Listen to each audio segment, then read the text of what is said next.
새 번역 사도신경으로 신앙 고백하겠습니다. 저는 전능하신 아버지 하나님 천지의 창조주를 믿습니다.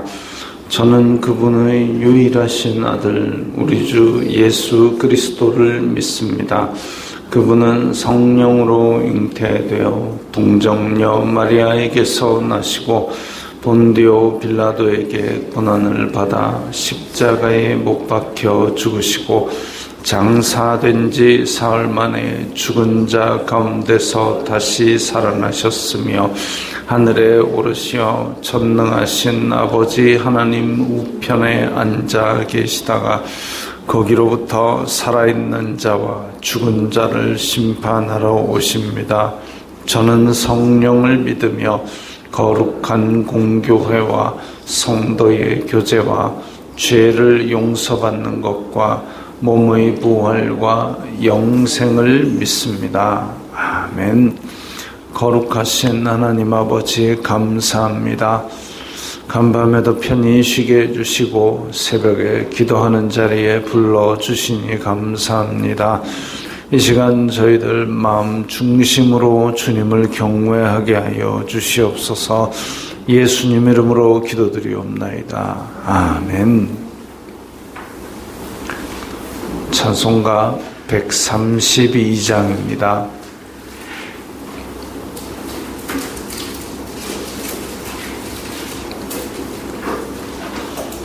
찬송가 132장입니다.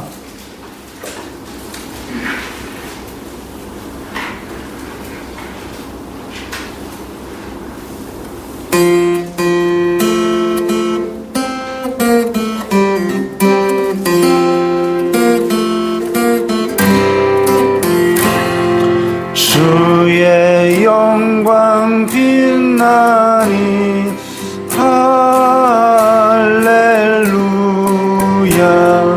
성도들은 주 앞에 할렐루야. 보좌 앞에 천사도 할렐루야. 주의 사랑 크셔라. 할렐루야. 하늘이여 땅이여 할렐루야. 주의 기사 전하라. 할렐루야. 만물들아 영원히 할렐루야. 서로 화답하여라. 할렐루야. 주의 은혜 넘치니 할렐루야. 주의 섭리 놀라워 할렐루야. 주의 역사 크셔라. 할렐루야. 주의 사랑 한없네. 할렐루야.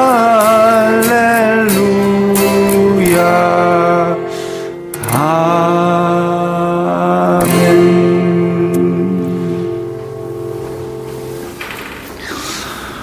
오늘 말씀은 예레미야 23장 1절부터 8절까지의 말씀입니다.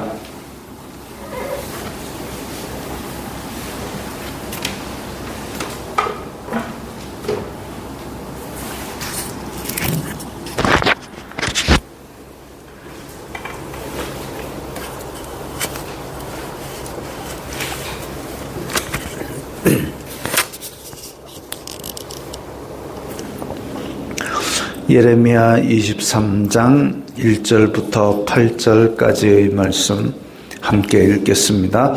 여호와의 말씀이니라. 내 목장의 양떼를 멸하며 흩어지게 하는 목자에게 화 있으리라. 그러므로 이스라엘의 하나님 여호와께서 내 백성을 기르는 목자에게 이와 같이 말씀하시니라. 너희가 내 양떼를 흩으며 그것을 몰아내고 돌보지 아니하였도다. 보라, 내가 너희의 악행 때문에 너희에게 부응하리라. 여호와의 말씀이니라.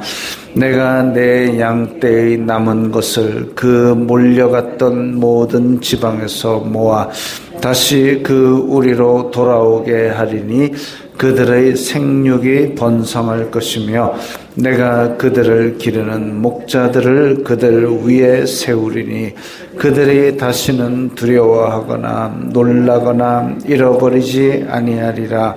여호와의 말씀이니라. 여호와의 말씀이니라. 보라, 때가 이르리니 내가 다윗에게 한 의로운 가지를 일으킬 것이라.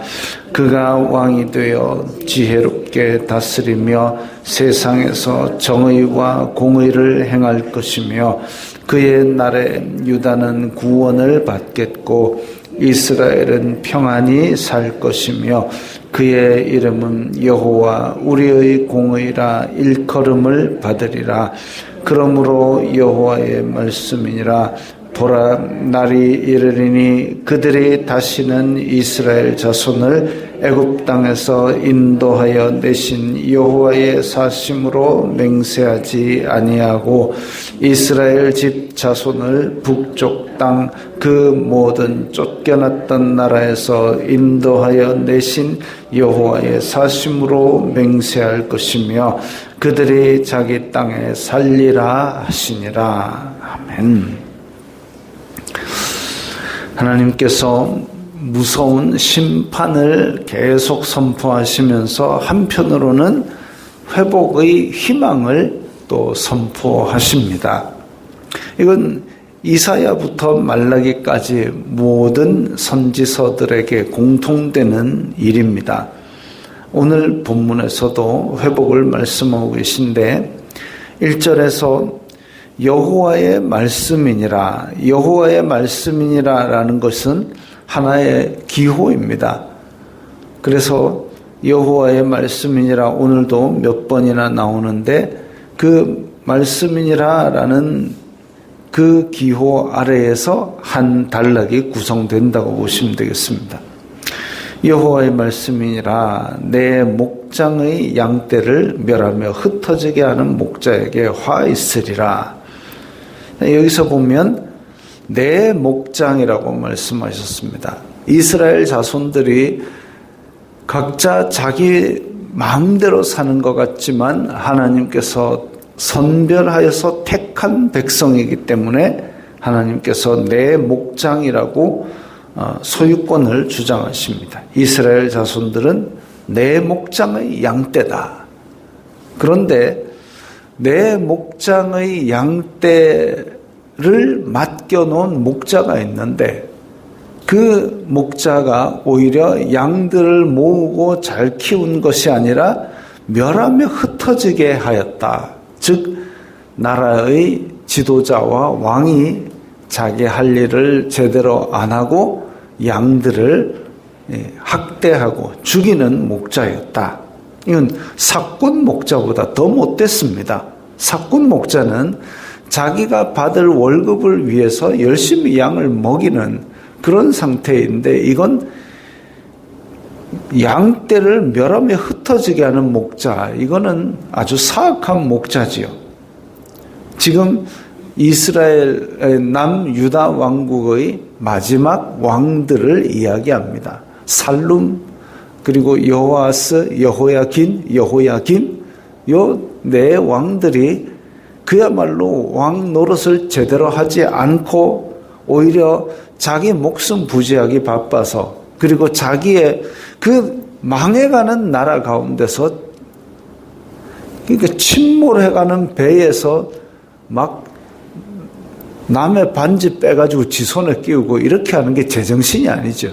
망해가는 나라에서 자기의 부를 채우고 자기의 목숨 부지하는 것이 목적이다. 이건 왕으로서야 할 일이 아니죠. 하나님께서도 왕을 세울 일이 있는데 너희들이 왕을 세웠을 때에 왕은 흉년에 가장 적게 먹고 가장 크게 웃고 전장에 나갈 때는 가장 먼저 앞장서고 가장 뒤에 나오고 이게 왕이라고 말씀하시는데 오히려 왕이 돼가지고 목장의 양떼를 다 멸하며 흩어지게 하고 있으니까 하나님께서 그 목자에게 화 있으리라고 선포하십니다.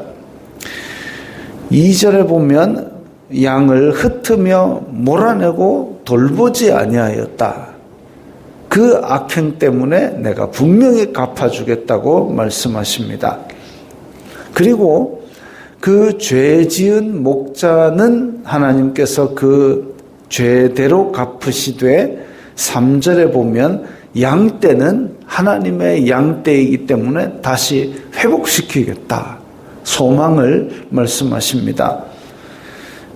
크게 5가지로 보는데 첫째로 몰려갔던 모든 지방에서 모아.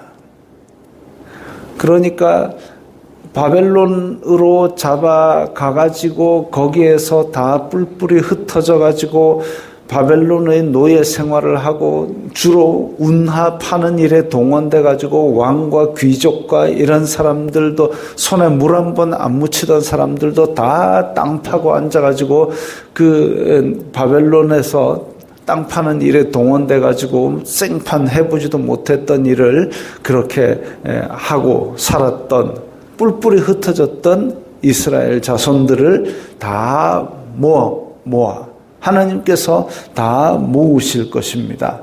두 번째로 다시 그 우리로 돌아오게 하리니 귀환입니다. 바벨론이 페르시아에게 그대로 먹히고 페르시아 왕 고레스가 너희들 유다 자손들은 예루살렘으로 돌아가라 해가지고 다 귀환하는 거죠. 그 우리로 돌아오게 하리니. 세 번째는 번성입니다. 그들의 생육이 번성할 것이며 하나님께서는 처음에 사람을 창조하셨을 때 생육하고 번성하라, 땅에 충만하라. 그렇게 생육과 번성의 복을 주셨습니다. 그리고 이스라엘 자손들에게도 원래는 아브라함에게 야, 너 저기 하늘의 별을 봐라. 너희 자손들이 이와 같이 많게 될 것이다. 바다의 모래를 봐라. 저 모래처럼 너의 자손이 많게 될 것이다. 그랬는데 그렇게 하나님의 자손들은 생육하고 번성할 복을 주셨는데도 불구하고 그렇게 못한 거지요. 왜? 불순종했기 때문에 또 죄를 지은 결과로 말미암아 그래가지고 잡혀가지고 다 고생하고 전쟁 때문에 질병 때문에 그 벌을 받았는데 이제는 다시 생육이 번성할 것이다. 하나님께서 회복시키셔서 하나님 보시기에 심히 좋았던 그때로 다시 되돌려 놓으면 분명히 그때의 복들도 다시 회복하게 될 것입니다.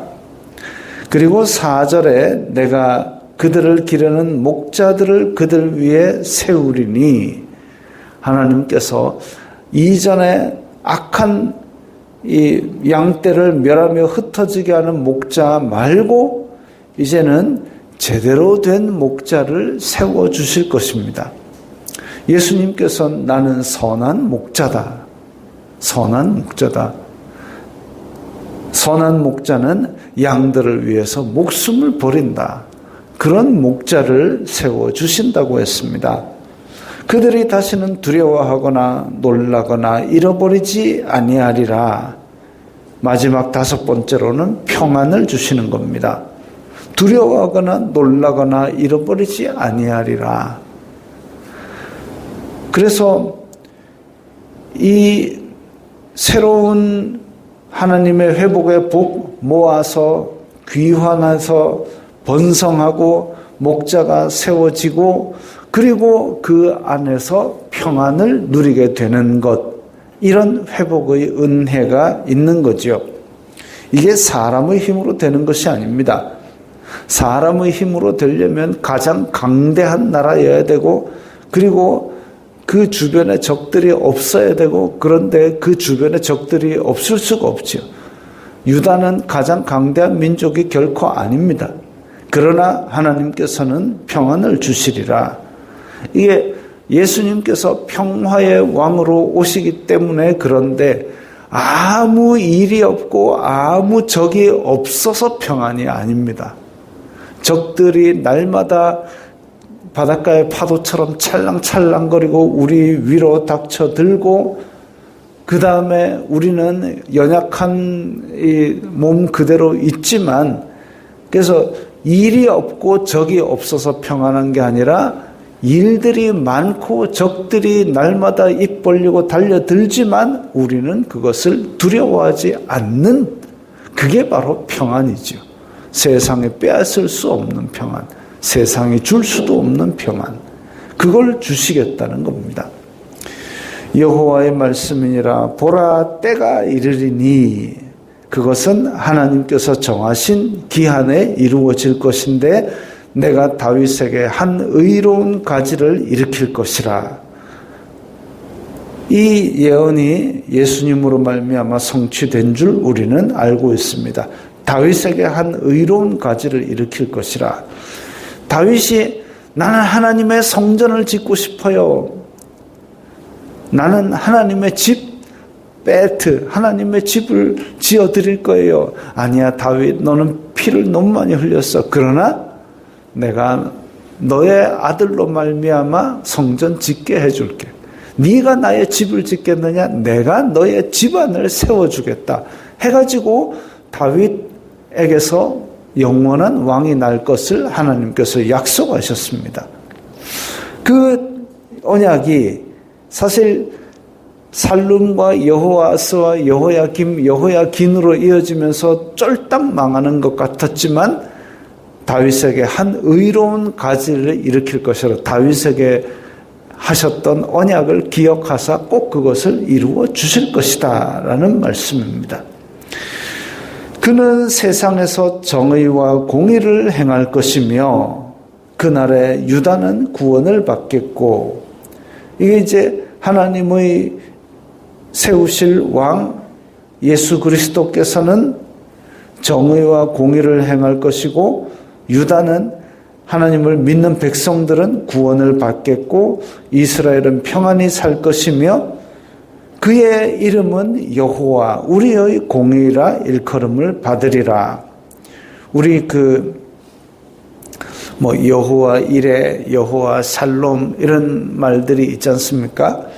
그것처럼 여호와 우리의 공의다라는 것은 여호와 치데케누라는 히브리어입니다. 우리가 이제 잘 안 쓰죠. 여호와 샬롬, 여호와 이레는 많이 쓰는데 어찌 보면 여호와 샬롬, 아이고 하나님께서 우리의 평안을 주시면 좋겠다.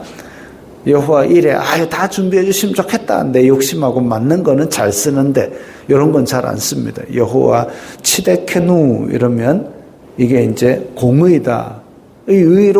공의로 우리의 삶을 인도하셔야 되는데 그건 별로 안 원하는 것 같아요. 원래 이제 여호와 치데케누, 체다카가 원래 이제 공의라는 뜻입니다. 체다카. 그 히브리어는 초성이 중요합니다. 치읓, 디귿, 키역. 체다카. 근데 여호와 우리의 공의다라는 이름을 가진 왕이 있습니다. 누구냐면 시드기야입니다. 이름 끝에 야가 붙은 거 하나님이거든요. 시드기야. 근데 시드기가 원래는 시드기가 아니라 그러니까 치읓, 디귿, 키역 그대로 똑같습니다. 아까 공의라는 체다카, 시드기야.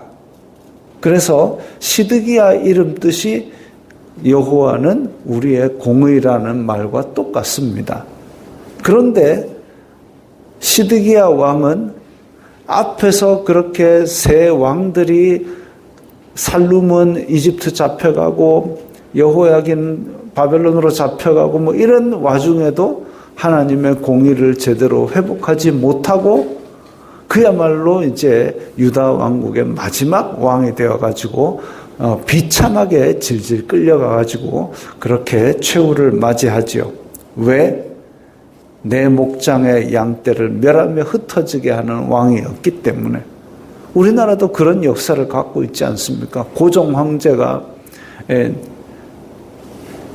그야말로 대한민국이 아니지 대한제국으로 자기가 황제라고 그렇게 해가지고